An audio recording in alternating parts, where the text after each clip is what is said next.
Welcome to Joy Connection, your journey to well-balanced living podcast series.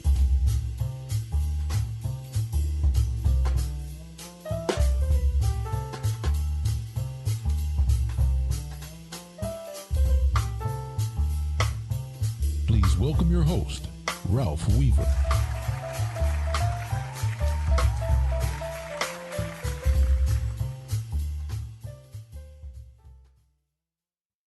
Hi, I'm Ralph Weaver, and welcome to EWC Joy Connection, Journey to Well-Balanced Living. Thank you for being here. We've always said the goal of our podcast is to not only inspire and teach others, but to share the joy, and what better way to do that than to introduce today's guest. Chef Annie Prizzi proudly showcases her joy of cooking and has manifested that passion into an amazing career.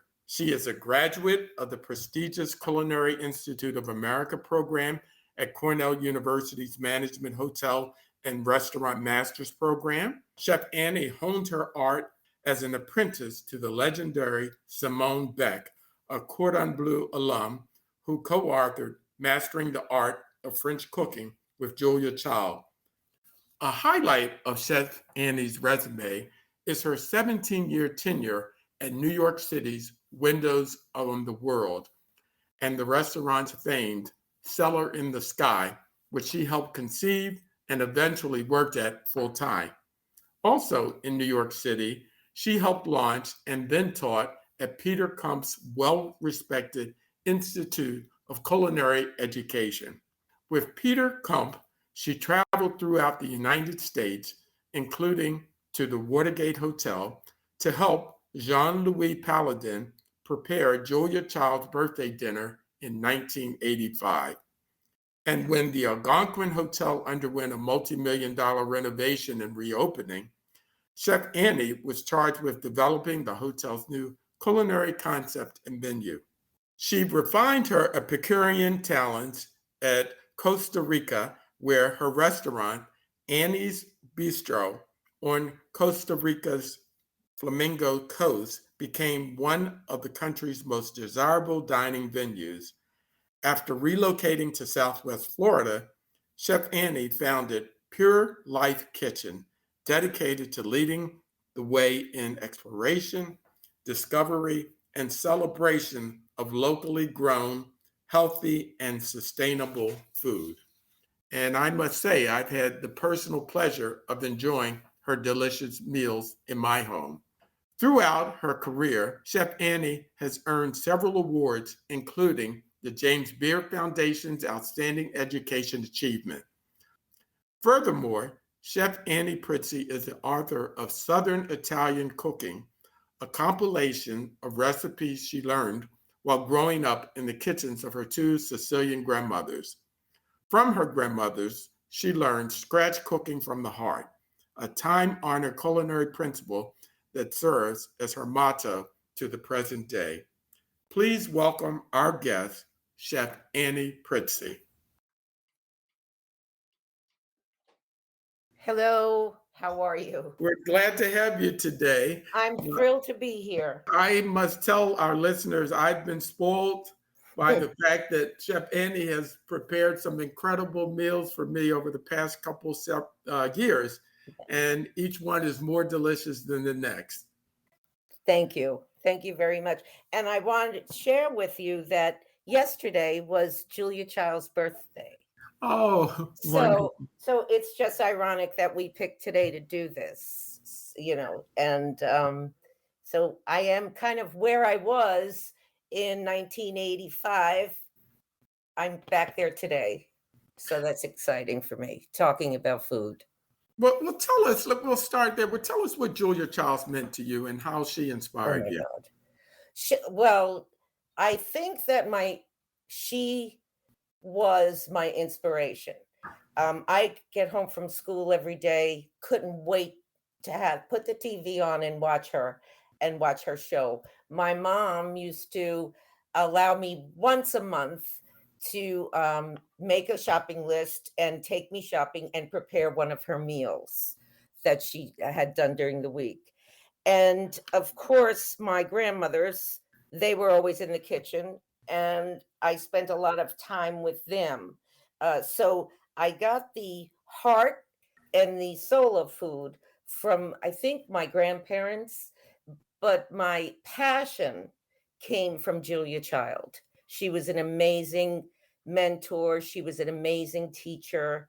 And I think all chefs are teachers. I think that that's our first priority, is to teach and mentor. So when you were a youngster, did you realize that you had that talent? I know you had an interest, but what did your family say about your cooking in comparison to the wonderful meals your grandmothers were making? What did they say? How did you measure up? Oh, well, I think that as a child, I stood next to my grandmothers in the kitchen, of course. And it was always their recipes and, their passion. When I started going to culinary school, it was a little difficult because first my parents thought that it was going to be a horrible career because I'd be in a kitchen cooking for the rest of my life. And at that time in the 70s and early 80s, we weren't paid like they are today. We worked 16, 17-hour days. And very little recognition. Joe Baum, Windows on the World, kind of changed that for the United States, because he brought all those passionate people to one place, and we all were able to experience. We were able to let people experience what our passion was. He gave us freedom in the kitchen to do anything we wanted to do, and most of it was French based. So my family was not crazy about the fact that I was cooking French food, but I still till today do my favorite dishes that are Southern Italian, mostly Sicilian recipes when we are eating as a family. And I'm curious, when you mentioned the late 70s and 80s, I would assume that your profession was male dominated, or? Oh, absolutely. Absolutely. And that's why Peter Kump and Joe Baum were the two people who idolized Simone Beck and Julia Child. And they kept them. Peter Kump had had his school, and every summer he brought students on scholarship to study with her, to study with Simone Beck and Julia Child. I took advantage of that when I was a very young chef. I did that. And the kitchen is a lot different when there are two women in the kitchen rather than one stern German or French chef. So it was very male dominated. We as women were supposed to do pastries. We were pastry chefs. That's all we could do. That's all we should do. And I fought my way to the top. I wanted to do whole food, and I did. So tell us a little bit about that experience in terms of fighting to get to the top and be respected by your peers when you were working with legendary Simone Beck. Did she see something in you, or what was different about you that made you rise to the top in your field? Well, I was never cocky in the kitchen. I was never I was taught first day in culinary school. I was taught that the ego has to be left at the door. And so we in my class, there were only 3 women and there were 23 men. Well, at the end of our tenure there, I went to study with Simone Beck, and there were only 4 men left, and all 3 of us women were left. So that'll just show you that the attitudes needed to change. A lot of male chefs are fabulous, and they're self-trained. For some reason, see, I knew I had to get a degree if I was going to make it. And I think as a man, if you just studied under a chef at maybe 4 Seasons or Windows or something like that, you didn't really have to get that education. You were accepted into the kitchen. as a female, I needed that piece of paper. So I know you talked about being one of the highlights being the birthday dinner for Julia Childs in 1985. So Right. what was that like? Amazing. And it was myself and Chef Jean Paul, who unfortunately passed on 9/11, 2001, but he passed from cancer in Paris. He didn't die at the World Trade Center, but it's amazing that that happened that day. And Chef Jean had contacted me at Windows and said that he wanted to do a dinner. He was asked to do her dinner, her birthday, and it was her 85th birthday. And he said she had mentioned a young chef she knew and she met, and it was me, and would I be interested in doing the dinner with him at the James Beard House? Well, that was, God forbid, I could have died that day and I would have been, that everything would have been accomplished. And yes, so he came to New York from Washington, D.C. We did the menus, over the top, fabulous menus. And we cooked together with two of his German sous chefs who were absolutely amazing. We were all much younger than Chef Jean Paul, but he was amazing. He was an amazing man. And so we watched them. They all filed in. Julia came into the kitchen and gave us all a hug, and it was amazing and wonderful. And it's something that gave me the confidence to go to Costa Rica in 1993 to do the things I wanted to do, because I knew that I could. And I knew my food and my personality and my love of food and people all went together, and I was successful. Well, tell us a little bit about going to Costa Rica. What did you do? Well, unfortunately, there was the first World Trade Center attack, and I was in the building that day. So that was the end of my career at Windows. And so my husband and I talked about it and decided we had some property in Costa Rica, and on the property sat a quite large home with a lot of bathrooms. And we decided that at that point we were going to probably go there and do a bed and breakfast. And we opened the bed and breakfast and a small Italian bistro April 15th of that year. And it was quite successful. It was an amazing journey, because I understood just then what the passion of sustainability was. And I saw people eat wonderful food just that they grew, or that the local restaurant grew, and we'd go fishing. The fishermen would come into the dock, and we'd go down to the dock and we'd pick out fish for the day and get it back to the restaurant, clean it. It was an amazing, amazing experience. Really, really was. And how long did you have the restaurant? 6 years. 6 years, okay. Yeah. And it was hard leaving, but it was time. I still have my family in New Jersey at the time, and my nieces and nephews were getting big, and I was missing all the good stuff. So we came home, and then I met Jim Weaver, who's another fabulous chef in New Jersey, and Jim and I brought to the New Jersey area Slow Food USA, which I became very, very involved with, it's still around, and it's still an amazing concept. And the thing I loved about that was that you didn't have to be a chef to be part of Slow Food USA. You could have been a foodie, you, Ralph, being the person you are and loving the food the way you do, you could have been part of that. And we kind of opened up a world of cheeses and specialty foods and caviar and things like this to everyone, and things that usually in USA we didn't have unless you ate at a place like Windows on the World. So it was a great time for me then. And then I started teaching, and I never looked back. I love teaching.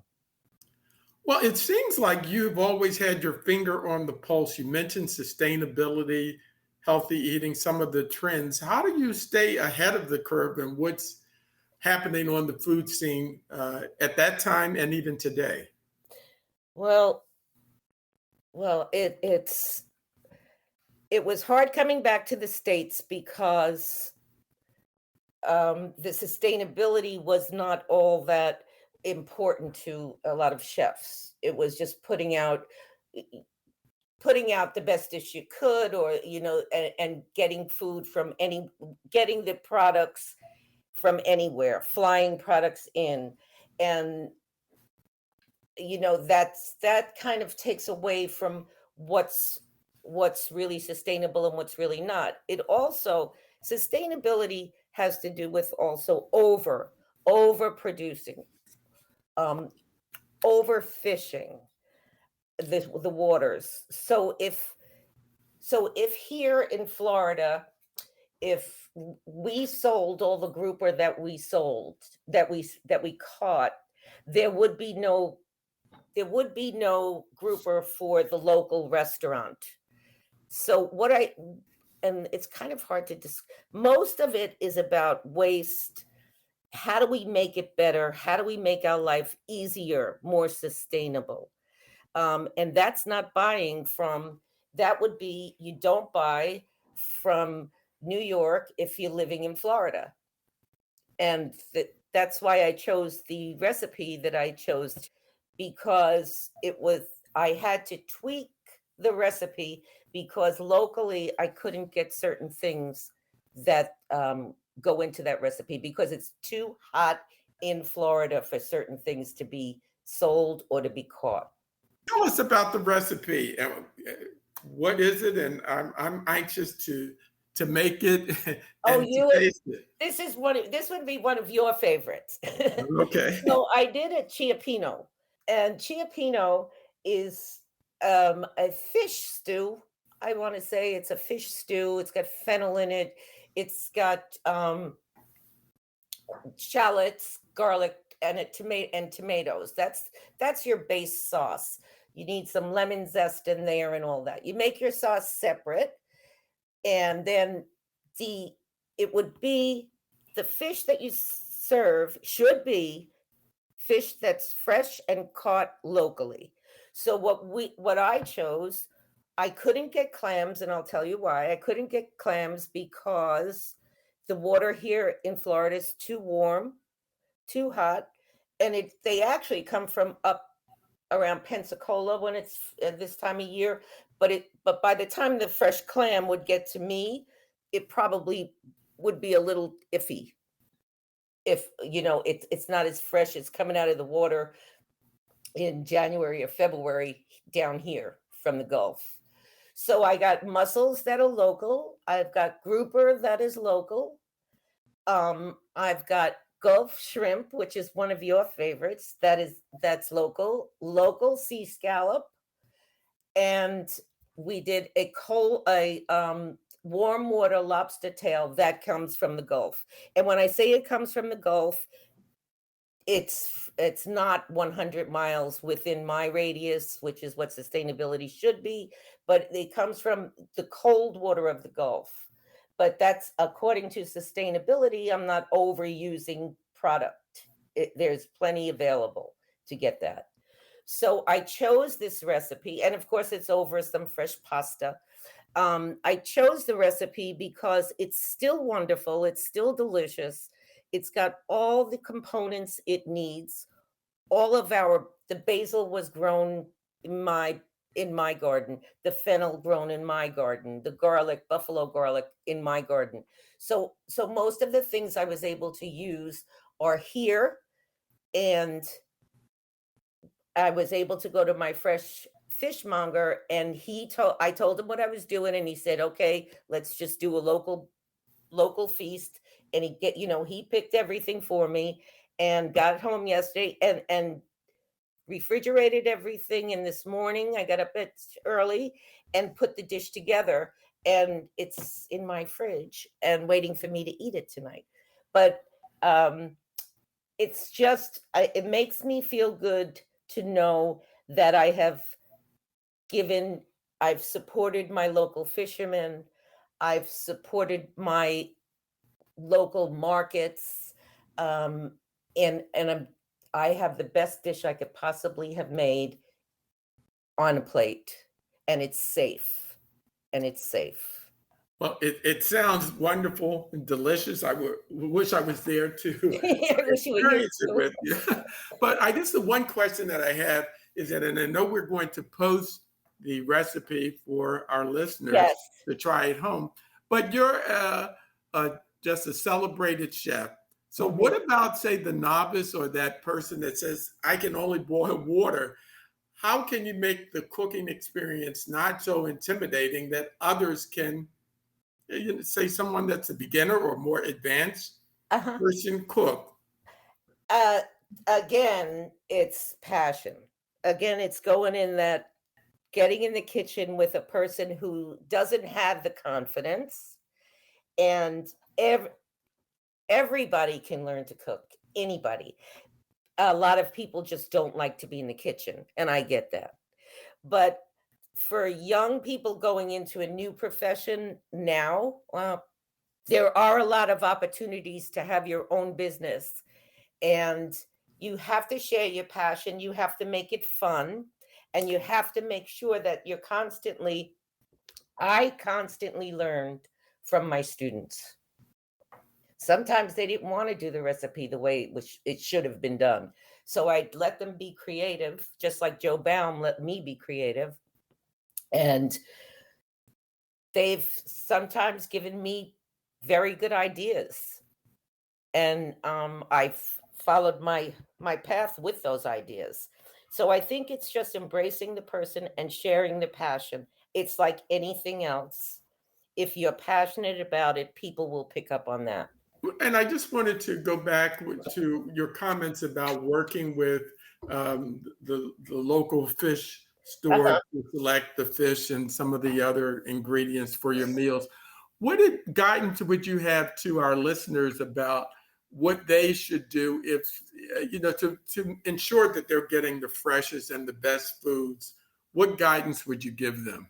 I would tell them to first get to know your community and get to know where you buy your food. There are local farms now everywhere. And go into your farmer's market on a Thursday or a Saturday, probably the best idea you could do, because then you're going to meet the people who are feeding the community. And we're also giving back. I mean, those people are fishing all week. They are shrimping all week. The meat people have these ranches that it's very hard to produce beef in Florida, but it's done. I would say your local farmers market is the best place to start. And then from there, get to know the people and visit them at their place of business. Even Griggstown Farm in New Jersey, it's a quail farm, just absolutely amazing what they do there. And, people, it's a shame. When I was in Jersey, we did a field trip 3 times a semester to bring them to all different local farms. And these kids that were growing up in New Jersey that didn't live far from the farm had no idea this was going on. So we have to keep those people in business or we'll have nothing. As society has evolved over the years, and I grew up in a family of farmers. My grandparents were farmers. But today, I know when you said your garden, are you encouraging people to say plant that zucchini or plant? Absolutely. Absolutely. And I think the only good thing, if anything good did come out of this pandemic, was that people did turn to things like baking bread, and planting a garden and they've kept it up. They've kept it up. People are more aware now. There's a whole lot of community gardens, even in the East Village, for God's sakes. They have, they have a raised bed garden that's absolutely magnificent. And those people, all of those farmers who aren't, they're people who work 9 to 5 Monday to Friday, and they go down every evening, and they are at the farmers market at Union Square every Saturday.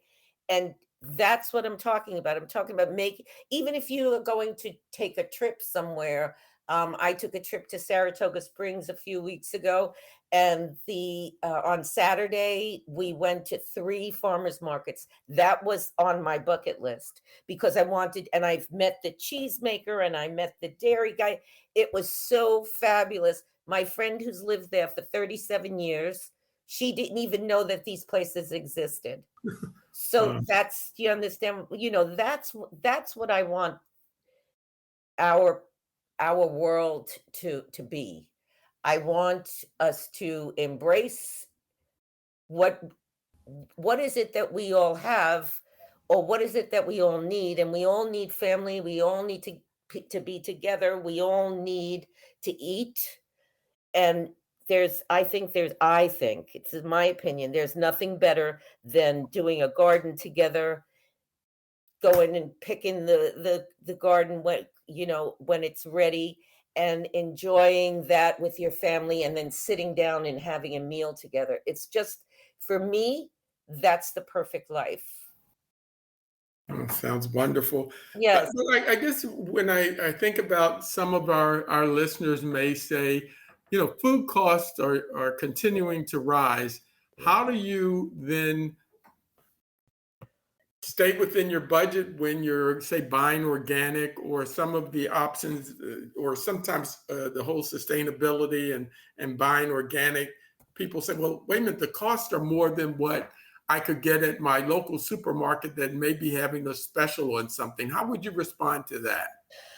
Well, the prices are the way they are because people have stopped doing local. Just for instance, I'll just give you a for instance, and the people that maybe will understand this. Detweilers in Florida. Those are local farmers. They're Amish, local Amish farmers, ranchers, dairy people that have been here for many, many, many years. And you go into one of their markets, and their markets looks like you're shopping outside. I mean, they're not beautiful. There's no chandeliers hanging, but you know that when I go there, if I can't get escarole, it's because it's not in season. So then you can use kale. There are certain, you have to do your homework, I guess. Educate yourself on what your local markets look like and what's there. The prices compared, if you go into Publix and you're buying a piece of fish from Thailand, the price is going to be, of course, insane, because there's fuel that's involved. There's transportation that's involved. There's also a question in your head that says, is this really the best fish? What water does it come out of? If we just started just keeping ourselves basic, I'd say food menus are very important for families, even for young kids in college or on their own, setting up their first home. Make yourself a menu. Do your shopping, do your budgets. Just stop buying things that are not local. Okay, and that's a very good point. And I want to couple that with another thought, that you go with food labeling being so complex today. When you're trying to eat healthy, what guidance would you give to people as they go to their to the farmers market, or if they go to their local supermarket, to be an informed consumer about what they're placing in their bodies? Oh, good question. and this is something that I've talked about quite a bit to my students. This is why it's so important. I think we travel a lot too. When you travel, get to know, if you go to Mexico, if you go to the farm, go to see what people do.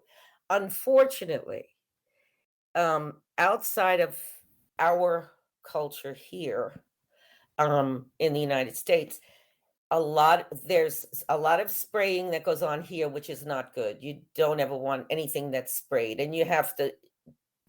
That's another thing where do it yourself or have a neighborhood farm or something like this.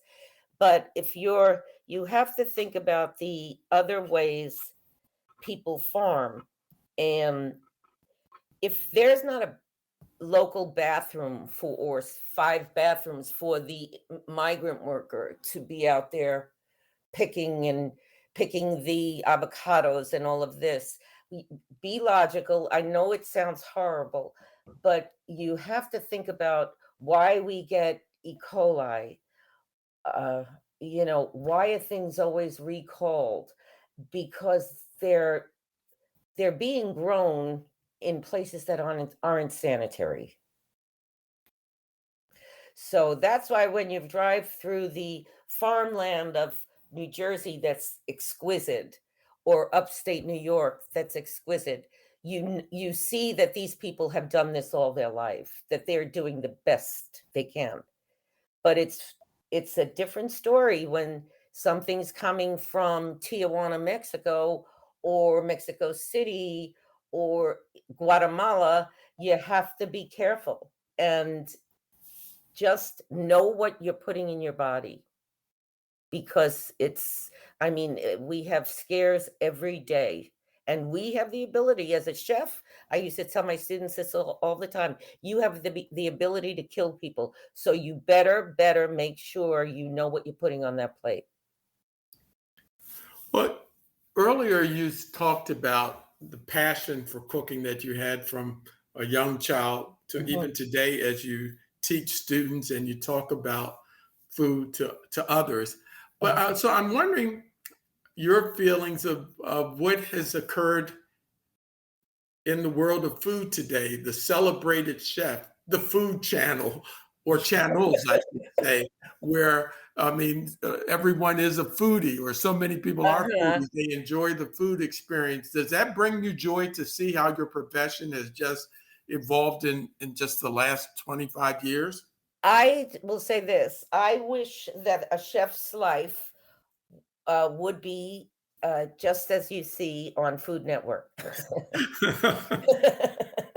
To be perfectly honest, I think that if I love, my thing is like a symphony, from the beginning till the time the last dessert is plated and the coffee is drunk and everything is perfect. That's when I feel good. But watching Food Network just makes me think that people think they're going to go in a kitchen and you're going to be able to take an hour to make 2 dishes, and nobody gets dirty and nobody's stressed, and there's no time frame, and there aren't 200 people waiting to walk into the door to eat your food. So chefing is a very tough life. Even for your partner or your family, no Christmases together, things like this. But that's why you need the passion. A lot of people, the culinary schools now are full, but they're full of people who will never really work in a substantial kitchen. Fast food has ruined our restaurant world here. And I wish they would show on TV just one show of maybe 4 chefs getting out a 1,500 plate dinner and run it for 3 hours and show what it's really like in that kitchen. Yeah, that would be intriguing because, Yeah. as Many years ago, I worked in a kitchen, and I just marveled at what those chefs had to go through because they were doing those large meals that you just mentioned, the Yeah.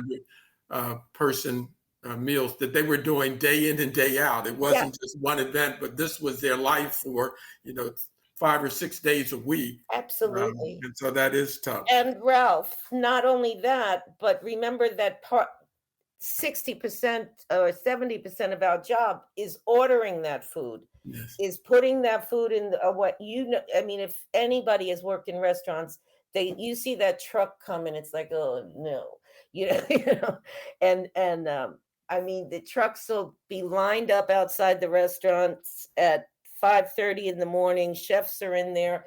First thing we're doing is checking in all of our stuff, checking to make sure the fish is fresh, checking to make sure that the produce is fresh, getting everything put away. And, nobody knows what the office work is like as a chef. And that's not the pretty part, but it's a big part of what we do. We have to watch our numbers, especially now. I read restaurant reviews constantly, and it's heartbreaking. People are blaming the restaurant for the smaller portion and the up and the price, the up scale of price. But the price is the price because fuel is up, everything's up.